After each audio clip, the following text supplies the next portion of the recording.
एका दगडाच्या चिपेवर भाजपचा एक दगड आणि संपूर्ण भाजपची तटभिंती उभारली गेली आहे. त्यामुळं पंढरपूर तालुक्यात या दगडी चिपेला महत्त्व आहे. मात्र या चिपेला भाजप मात्र महत्त्व देताना दिसून येत नाही.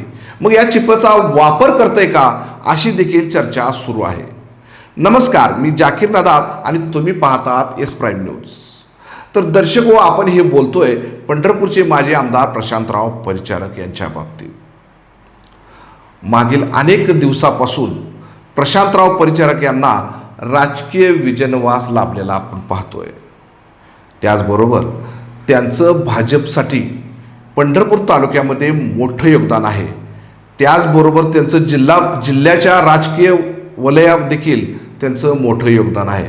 कारण पंढरपूर तालुका असेल किंवा पंढरपूर तालुक्यातला इतर परिसर जिथं भाजपचं कूस देखील येत नव्हतं, तिथं भाजपचं मोठं वलय निर्माण करण्यात परिचारकांचं योगदान मानलं जातं आहे. मात्र हीच भाजप त्यांचा वापर करताना दिसतंय. मागील 2 निवडणुका झाल्या, विधानसभेच्या 2 निवडणुका झाल्या, त्याचबरोबर जिल्हा परिषद झालं, त्यानंतर अनेक निवडणुका झाल्या. मात्र यामध्ये कुठंही भाजप त्यांना कोणत्याही पदाने गौरव करत नाही. त्यांचा कोणतंही पद त्यांना दिलं जात नाही. त्यामुळं त्यांचा वापर होतोय का, अशी संतप्त प्रतिक्रिया त्यांच्या कार्यकर्त्यातून होताना आपण ऐकतोय.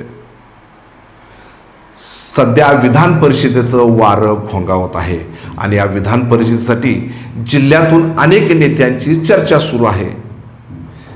त्यामध्ये पंढरपूर तालुक्याचे माजी आमदार प्रशांतराव परिचारक यांचं नाव अगदी पुढं होतं.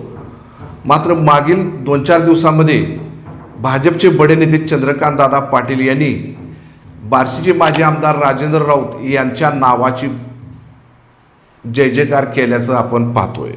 त्यामुळं या रेसमध्ये राजेंद्र राऊत अचानक पुढं आल्याचं आपण पाहतोय. त्याचबरोबर दक्षिण सोलापूरचे माजी आमदार दिलीप माने यांचं देखील नाव अगदी पुढं आल्याचं आपल्याला पाहायला मिळतंय. खरं तर ही मंडळी नुकत्याच काही दिवसांपूर्वी, काही महिन्यांपूर्वी भाजपमध्ये आलीत. मात्र प्रशांतराव परिचारक हे मागील अनेक वर्षापासून भाजपमध्ये आलेले आहेत. त्याचा थोडा आपण इतिहास पाहू. 2014च्या निवडणुकीपूर्वी प्रशांतराव परिचारक हे भाजपमध्ये आले. मात्र त्या काळात ते थेट भाजपमध्ये आले नाही, तर भाजप पुरस्कृत किंवा स्वाभिमानी शेतकरी संघटनेच्या माध्यमातून त्यांनी निवडणूक लढवली. मात्र त्यांचा त्यात पराभव झाला आणि 2014 पासून पराभवाची साखळी त्यांच्या पाठीमागं लागलेली आहे. त्यानंतर 2019मध्ये माजी आमदार सुधाकर पंत परिचारक यांनी निवडणूक लढवली. ती मात्र भाजपच्या चिन्हावर लढवली गेली. परंतु आज आपण पंढरपूरच्या राजकीय पटलावर पाहिलं तर प्रत्येक निवडणुकीमध्ये परिचारक हे बॅकफूटवर जाताना पाहतोय. आणि त्यांनी सपोर्ट दिलेले विधानसभेचे विद्यमान आमदार समाधानदादा आवताडे मात्र काहीही वलय नसताना पंढरपूर तालुक्यातून लीड दिलं जातं आहे. नेमकं हे प्रकार काय आहे, अशी देखील चर्चा सुरू आहे. खरं पाहिलं तर प्रशांतराव परिचारकांच्या हातात जादू आहे. ते ज्या डोक्यावर हात ठेवतात ते विजयी होतात. मात्र मागील काही दिवसापासून त्यांना पराभवाचा सामना करावा लागतोय. ते बॅकफुटला का गेले त्याचं देखील आत्मचिंतन करणं काळाची गरज आहे. मात्र विधान परिषदेसाठी